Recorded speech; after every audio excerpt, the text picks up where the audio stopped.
Hello everyone and welcome back to the next episode of the Road to FIDE Master series. This one will be about round number 6 from the Polish First League, in which I got paired with Mirosław Michał with black pieces.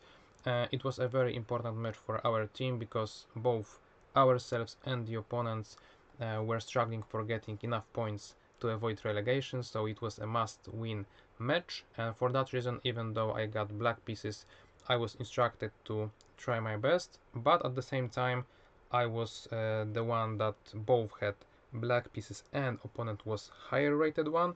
On most boards the dynamic was that either we have at least white pieces or we have the rating advantage. So I had the biggest problem, let's say, before the game started, but let's see how did the game go. My opponent opted for e4. He's a very experienced player, playing for longer time than I was, even born, and he is sticking to his systems usually, and he does not change much. So for that reason, I had the green light to prepare very, very, very well for that game. So let's see how it went. I decided to go for the Sicilian, and after knight f3 I chose d6 move. This was the move that I used to play most frequently, and then I switched to more of e6 structures. Now I'm coming back to the d6 move. The point is that I will be entering the knight of Sicilian, but with the cheeky move order, because after d4 I don't take on c5 immediately, but I play knight f6.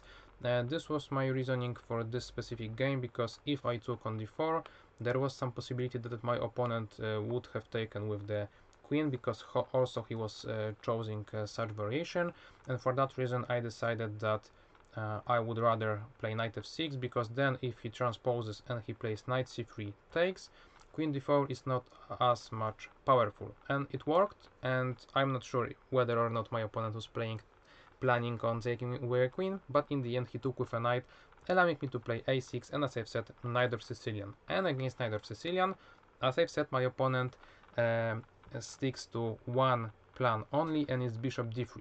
And I am playing neither of my whole life basically, so over a decade now for sure. And yeah, I've seen many moves like bishop e2, bishop e3, bishop g5, h4, h3, f4, f3, many others. However, bishop d3 I have never studied before, and also I was not sure what's that about. However, I told you guys, my opponent was, let's say, easy to prepare against, because even though this system is solid and he played dozens of games in it, I had a fresh, let's say, lines to try to play against it. So my idea for the game was to play e5 as I would normally play against most of the opponent's moves on the move number 6. And the point of bishop d3 move is that the e2 square is free for the knight to jump away from the pawn attack. So knight e2 was played, bishop e7, castle, castle, and f4. So after bishop d3 I was trying to look a little bit surprised, because one thing about preparation for the game is that sometimes you want to be confident or even overconfident, so that your opponent can see that you are well prepared and you might scare him a little bit and stuff like that. But sometimes you want to play it slow, let's say. So I was trying to sell a story of not being well prepared for the game. So after bishop d3 I spent few minutes on the move. After now f4 I spent even more time. So my opponent might have felt better about his situation. However, this is just the beginning of my preparation. Why and how? Let's see. I opted for the b5 move, usual stuff in such structures. The point is that I might be playing b4 in the future, so for that reason my opponent might be forced to play a3. He does not have to do it as of now, but he went with a3 anyway, and I opted for knight b to d7, knight g3, knight c5, and this was more or less, let's say, the start of the preparation in terms of depth, because as of now white has few choices. I felt like king h1 would be the one, because I saw my opponent play such move in the past. Also, it would be the main move of the Fury. However, in here my opponent maybe realized that I am still in my preparation, even though I was trying to sell him the story that I'm not, and he maybe was trying to change things a little bit, and he opted for queen e1. But this move does not change much in terms of my preparation, because I still got the position I wanted, because I took on d3, I played bishop e6, and by taking here and by queen being moved from d1, this square will be the amazing one for my bishop to go for, and this was my preparation. So as I've said, I was expecting king h1, and after such move I would take the bishop anyway, then play bishop g4 with the hopes of playing of getting queen e1 move on the board, and then bishop e6 once again, aiming for the spot. So as you can tell, during the game the position was very simple, however with the king on g1, and this is an advantage for me because sometimes king might be under the attack on this diagonal. So I felt like I got the exact position that I wanted from my preparation, and also with one more little detail working my way. So pretty amazing so far. Also then I knew that it's around equality, however bishop e3 idea that my opponent chose is not the correct one. I saw him play that move before in the past, so I knew how to react against it. So I played knight g4, and after f5 I took the bishop, I attacked the queen and went away with my bishop, getting the position in which I have the bishop pair against the knight's pair.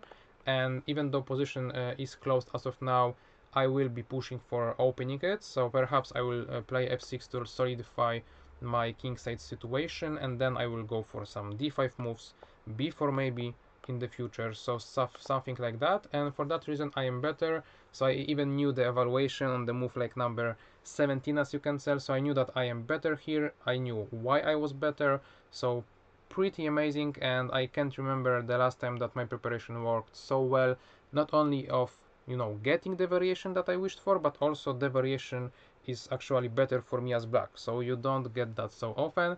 So that was my motivation to try to win this game and prove my point of that good preparation means good result. Anyway, my opponent opted for knight g2 e2 with the hopes of playing knight c1. My bishop is out of squares to go back to, so I would perhaps be forced to take on c1, giving up my bishop pair.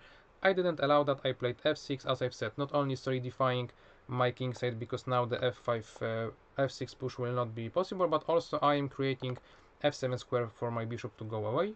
And as of now my opponent finally opted for king h1, but as you can tell, if he did it like 7 moves ago or something, then he would still get such position, but with one more move to make. So yeah, that's that. Anyway, I decided to play queen b6 anyway, because I will be trying to, as I've said, either try to go for the d5 move, or try to fight for the c file, or fight for the a5 b4 pushes.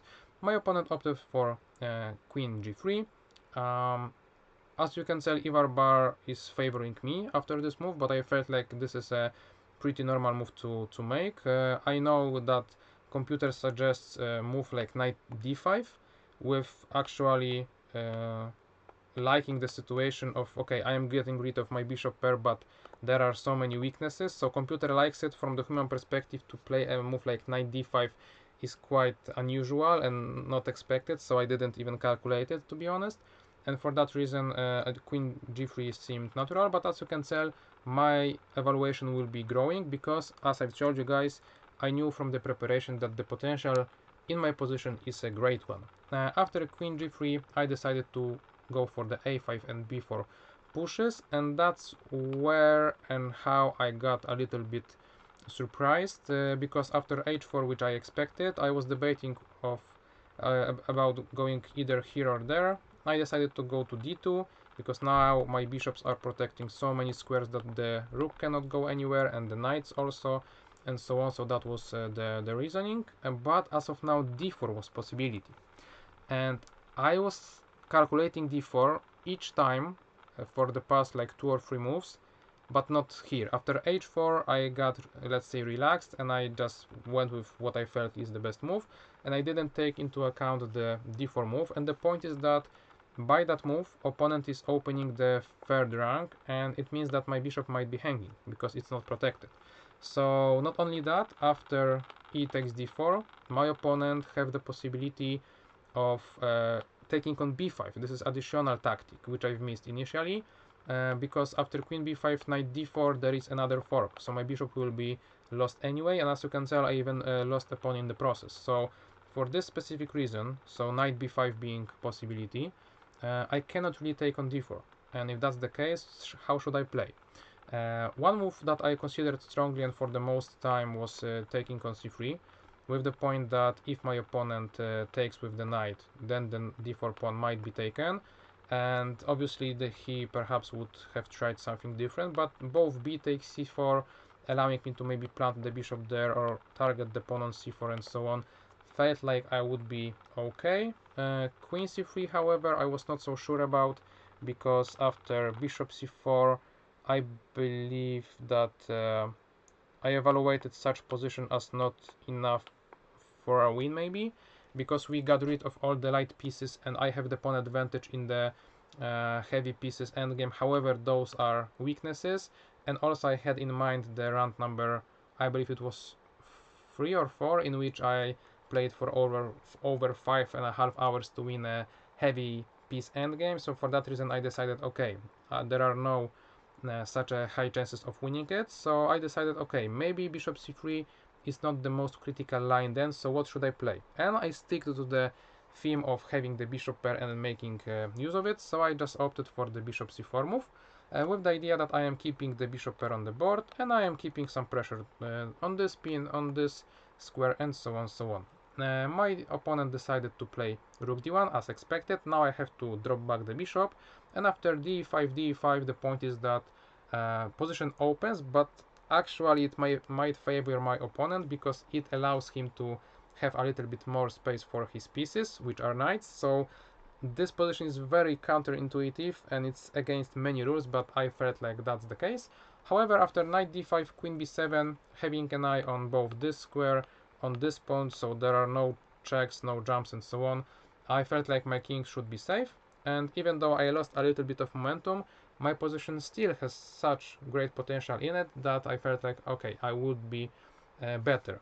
Crazy variations would have happened if my opponent opted for knight to c3. I was planning on playing a move like before, which would actually allow to take here, here, here, here, here, and here, and I felt like, okay, even though my rook was overloaded and I had to take my rook dropping the f6 pawn, as of now, even though I lost the pawn for a second, I'm attacking the knight here and there, so I will be getting the full piece for it. So as you can tell, in terms of material, I am getting the advantage. Also, I calculated the lines a little bit deeper. I included some rook d7 move, I believe knight c2 d5, and so on.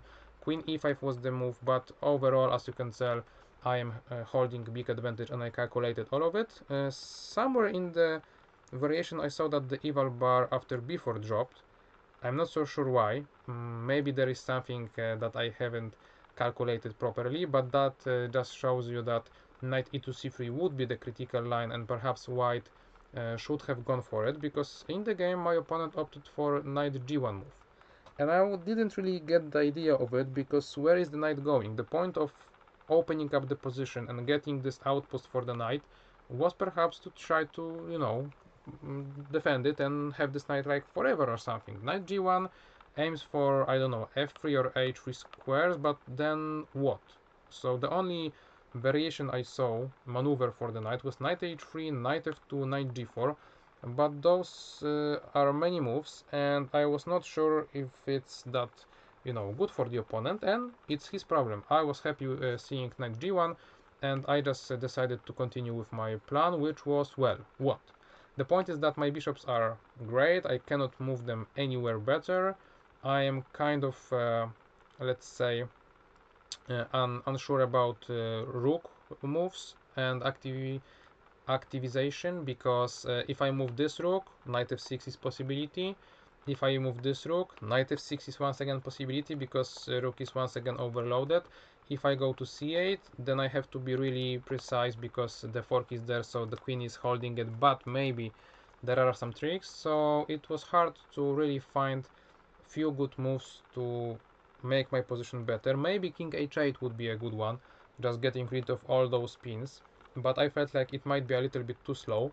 So I found one new idea, which was a4, and I found it a little bit by accident, to be honest, because I also was unsure, mostly in the knight e2 c3 variation.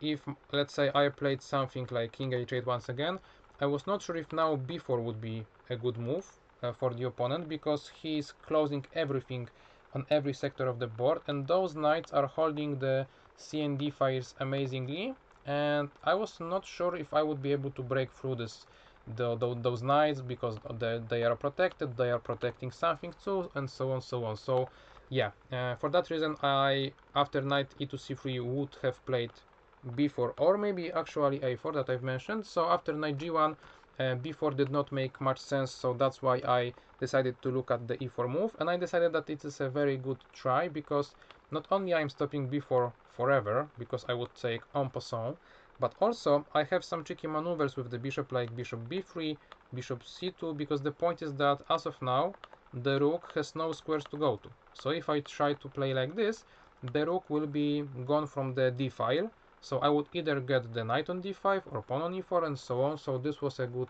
idea, I liked that a lot, and my opponent, I'm not sure if he missed that or he just decided that his position is a very bad one and he wants to give some material up, but the point is that he was in the time trouble, and it's very tricky to play against such a strong bishop pair. So he opted for the knight h3 move, and as I've said, it is just too slow, because after bishop b3, bishop c2, I would be getting the advantage by getting the e4 pawn, and d5 knight will be hanging, and so on. So my opponent decided to just give away the exchange for the price of me dropping the bishop pair, and maybe allowing my opponent to create some fortress with the knights being amazingly placed, because actually now this is a true outpost. Like, I cannot ever kick this knight away other than just sacrificing the exchange back. So that's perhaps the something I would be looking for and add in the later stages of the game, but as of now I felt like, alright, I got the material advantage, what next? And thankfully, due to my preparation and so on, and there are still 10 moves until time control, and I had like over 30 minutes advantage. My opponent was on the time scrambles, let's say, and I had still plenty of time, so I had the time to take my breath, be happy about the situation, and then try to decide how to proceed. First move seems obvious, because I am just simply putting the rook on the open file. However, after rook d1, this is the moment that I paused in, because I couldn't figure out what to play. I was considering rook c4, rook c2, rook f2 d8, king h8, queen f7, queen a7, I believe, trying also to work out the bishop f4 move, because then I would be giving up the pawn back, however, for the price of dropping one of the knights down, and so on. So plenty of possibilities, I had to figure them all out, and in the end I decided that I want to play it actively, not passively, and I would be hoping for the pressure to the e4 pawn, and maybe then sacrifice to the d5 knight, because it was so annoying. So I felt like rook c4 fills the pattern, let's say, and I was expecting really queen f3 move. It was the most logical one, holding the e4 pawn, the d5 knight, still allowing g4 push if my opponent was hoping to play that, and so on.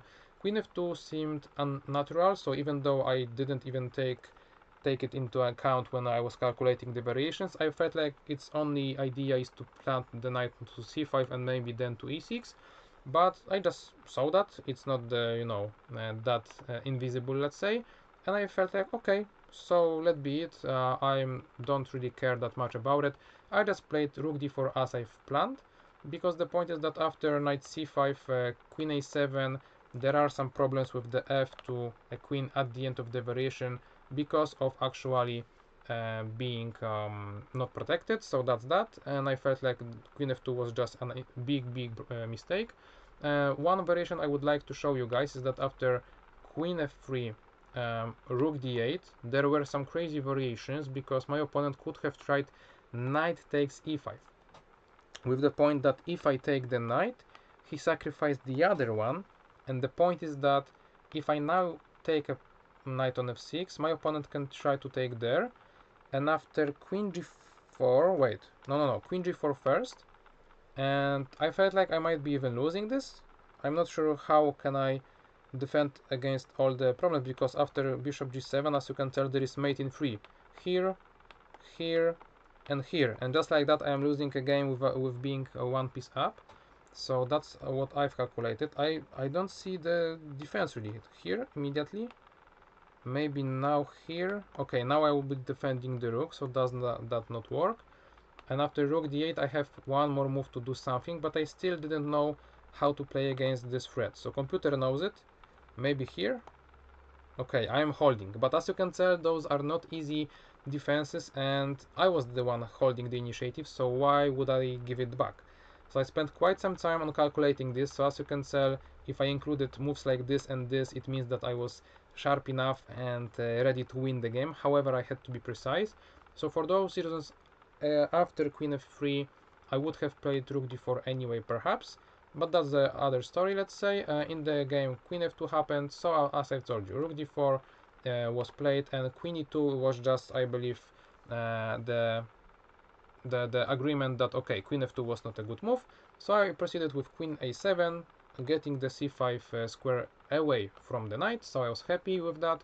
My opponent opted for g4 finally, and I knew that this would be the moment when I will sacrifice the exchange back, so I played rook d8, and after g5 I just simply took on d5 with the point that, okay, my bishop is blocked, so I don't want to allow my opponent any counterplay, because as of now he can try to take me on e5, for example, and those knights are centrally placed, and in the end games, in the time trouble, knights are always very dangerous, so I didn't want that, and I just, as I've said, I sacrificed the exchange with the point that if my opponent takes, which he actually has to accept, I take the pawn with a check and then the other pawn, so I transposed my material advantage from an exchange to two pawns. So, good situation. However, practically, I'm not sure if this was a correct choice, because now opponent's play will be simple. He just dropped back the knight, trying to care about the g4 square, closing the second rank, very important and good move that I completely missed, to be honest.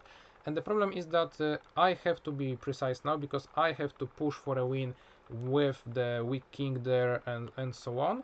But my opponent has a clear and simple idea. He will just push the pawn, or for example try to play like that and win the game that way or the other, and distract me from my ideas. So I still had 3 moves to make until time control, so I used all of the time trying to not blunder anything yet, and I decided that I will play bishop f4. As of now I was calculating plenty of other ideas, including some h5 move, g6 immediately, queen d7, bishop e3 actually was one of my favorite ones for some time, but then I resisted it. So I played bishop f4, which was initially my idea, because I am just hoping to create some pressure here on the king. My opponent replied with knight h3, and I felt like it might be slightly inaccurate, because I was really rather scared about those d pawn pushes and so on. So I just played queen d7 with the idea that I will be putting pressure to the pawn and then to the knight. So I felt like this is the last move of the before the time control, and in order to get some practical chances, my opponent has to just exchange the light pieces. I know that the computer does not like it, but I also did not like it, because if the pawn is going further, I have to be really precise to not blunder things away. Thankfully, I believe that such a move would work, because I can, after d7, play a move like this, and then after king h1 here, and then I can try to, in the end, not only block the pawn like going here, but I can give a check, then give the other one, take the rook, take the pawn. So I calculated all of this, but it still required plenty of time to do that, and I felt like practically it would be the best chance for white, because he has objectively a lost position anyway. He decided to go for the queen c2 though. One more move that I did not expect, but you know, you will get plenty of those when you are in the time trouble. And the idea is that as of now, this is the very last move before 30 minutes will be added to my clock, and I was really not sure what to play, because I have to make a very responsible decision. I cannot play something like, I don't know, h6, right? The position is dynamic. My opponent will be threatening with some ideas of going maybe to c6, trying to exchange the queens, advancing this pawn, or maybe delivering some perpetual checks and so on. So I have to be precise, and I decided, okay, I'm going for it. I spent all of the time. I went under a minute on the clock, and I played the g6 with the hopes of once again opening up this diagonal and using this knight as a opponent's weakness, with the point also that I am creating some escape route for the king. I calculated that on the h6 square he will be safe in the most variations, and my let's say, mating attack will be faster than the opponent's d-pawn. So I calculated all of that and I felt, alright, this is it, I should be winning. And my opponent tried knight f2 once again, but as I've said, perhaps exchanging light pieces would be practically better, because as of now, after rook h2, I just couldn't figure out a good way for the opponent to continue. If he played king f1, I would be perhaps playing g takes f5, because I am now opening the g file to my queen to enter maybe. And also I've calculated that after queen c6, wait, what was the move here? Queen a7, I believe? Yeah, because now there is no way of blocking the diagonal, and I am creating amazing pressure to the knight here and that way and so on, so I would be winning thanks to that. And there are no perpetuals because my queen is holding the control over the 7th rank, so that was the idea. And yeah, I felt like, okay, I should be winning, and if the king goes up the board, you cannot ever complain either, because going up means there are less space and more of my pieces there. So I decided to play queen a7 immediately. The difference is that as of now, after g takes f5, the opponent's rook would take over the g file, so I didn't want to allow that. I played queen a7 immediately with the hopes of obviously getting to e3 square, trying to checkmate the opponent. He now played rook e1. I now took the pawn, because the difference is that okay, the rook can now deliver the check, but I don't care. I will go simply there, and those problems are still on the board for the opponent. And after he played queen c8, which I expected, as I've said, in the end my king will be safe. So after knight d1, which covered both this and this square, I calculated all the variations. I played queen d4, trying to go for all sorts of checkmates, and after queen d7, king h6, my king is amazingly safe. And after queen b5, which was last try of the opponent to spice things up a little bit, what I mean is that queen f5 was more obvious way of continuing. I would perhaps simply just take on d5, because if the rook covers the check, I am checkmating in one. If the queen covers, I will then just simply exchange the queens and be 3 pawns up, so clear advantage, clear win for me with no further problems. And if my opponent played queen b5, I just found the checkmate in the middle of the board. I pushed e4, king took my bishop, I played queen e5, and that's when my opponent resigned. That's one move before the checkmate, which would be nice, so I would rather see my opponent continue till the end, because after king e3, which would be the only move, f4 is now checkmate. I am using everything here in order to checkmate with a pawn in the middle of the board. That would be a nice finish. My opponent did not allow that, but still, a win is a win. And I have to admit, guys, that this is one of my proudest win in some time, because I was playing a very experienced player with black pieces in the situation that my team did not really expect me to win, but actually always it's a nice addition, right? So I played a game very well, I prepared very well, I didn't really have any moment that my advantage slipped away, so always happy to take that. And yeah, we crushed our opponents. Not only I won, but many other guys from our team, so we won 5-1. So our best match so far, with me delivering this pretty nice game too. So both individually and as a team, amazing day in the office, as they say. And yeah, and that's that for this one. I'm hoping for the as good matches as this one in the next round, and I hope you do too. So keep your fingers crossed. We'll see each other tomorrow for the next recap. That's it for today, and thank you for watching. See you and goodbye. Oh no, wait, one more thing, obviously the review. We have to check the review, because I am actually curious what will be my accuracy in this game, because I felt like I played pretty good. So let's see. Over 90, so as you can tell, I was just crushing. I even delivered some brilliant, so that's the game we always like to see. Anyway, thank you once again for watching. We'll see each other, and bye bye.